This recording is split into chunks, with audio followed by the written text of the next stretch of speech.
On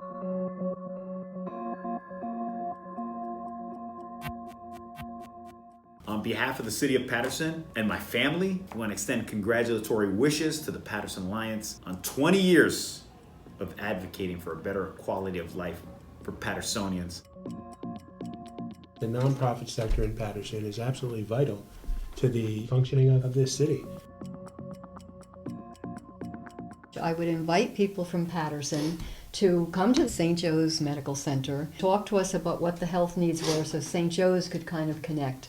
And one of the people I invited was Bob Garassi. He said, we ought to get together. Yeah. We ought to talk. Bob had a list of every nonprofit in Paterson. We did a mailing and we simply said, hey, the idea has emerged in a city of 150,000 people with literally hundreds of nonprofits. There ought to be an organization that pulled everybody together to work on issues of common interest and to collaborate in a way that would allow more resources to benefit the people of Paterson.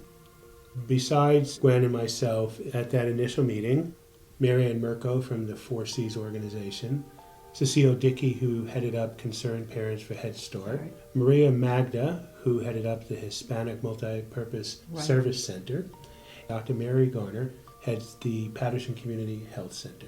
From the 6 of us at the initial meeting, we had that larger meeting, and I remember 60 different organizations showing up in that old Congdon Mill building at 13 Van Houten Street. Right. Nobody expected to see so many people. And then, of course, when we all started talking, it went on forever. Yeah, the good was everyone came together. The bad was it didn't work that way because it was too long. We didn't really have the experience of what we now call meeting technology to figure out how to have this conversation. People just literally ran out of time. So a couple of people started to make suggestions. Irene Sterling was one of them. Barbara Dunn was one of them. Looking back, that first meeting, it was premature to even think that there could have been an agenda of what do we need to get done. Right. We didn't know each other. So we said, well, why don't we have a meeting with those of us who started it and those who were making suggestions, and we'd talk about it, and then we'd meet the next month to talk about it, and that became the Alliance. Just more people started showing up. Gwen was the one with the training and the experience at that point, and very critically, the right place to meet at the hospital. And Gwen was just so hardworking and methodical. I mean, she did a tremendous job of capturing everybody's voice and everybody's thought. Starting, I think, in the second year, we began meeting at each other's agencies because we realized the problem was we didn't know each other. Well, we were all wrestling. How do you get out of a silo?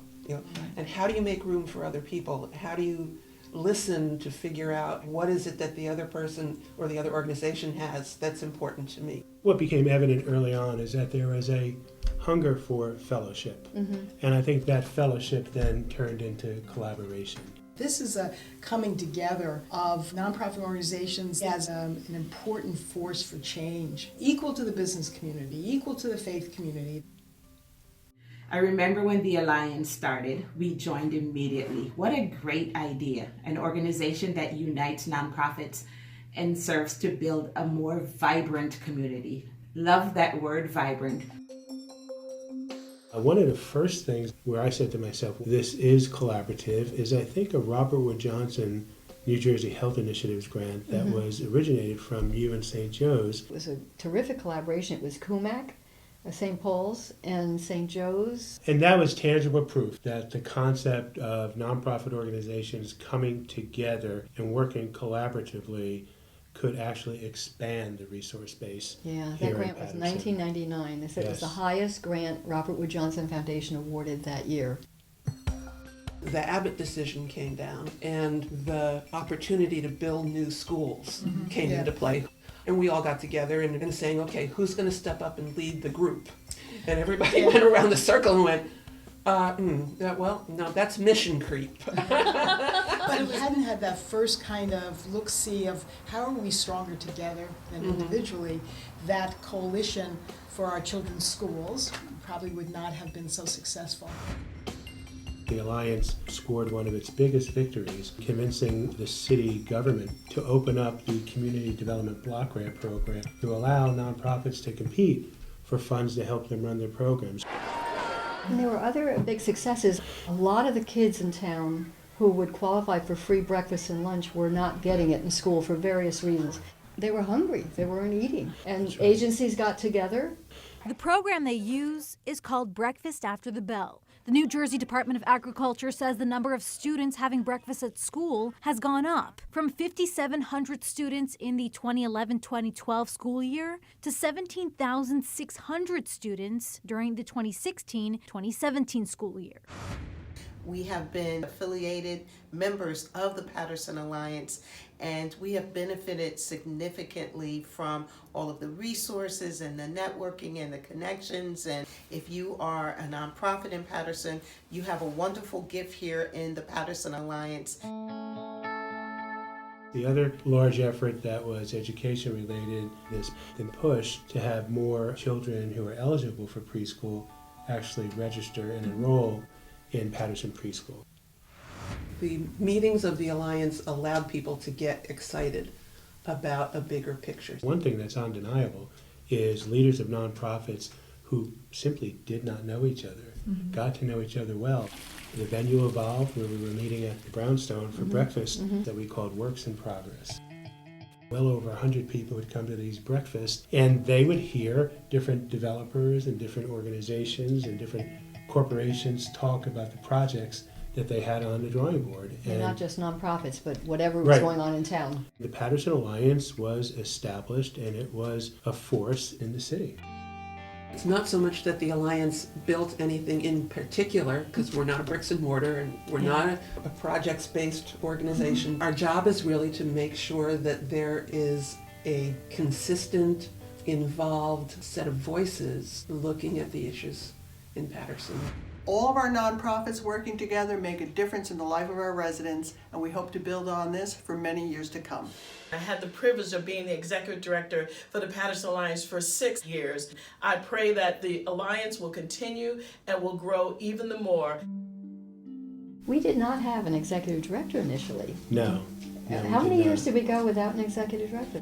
Almost 10 years. Yeah, 10 years just winging it. We kind of took turns as being president of the Alliance. Somebody who was president for a couple of years was Sister Gloria Perez, and she was a very active participant in the affairs of the Alliance. Amongst the greatest successes is the support of the Henry and Marilyn Taub Foundation. And they've been absolutely critical. And they still are. And they still are, God bless them.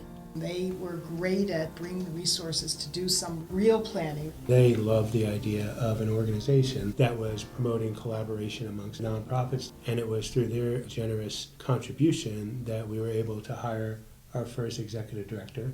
When I became the inaugural executive director of the Paterson Alliance in 2007, we had about 12 members, and working with the various nonprofit organizations, particularly the core that had existed at the inception, we got that number to 70.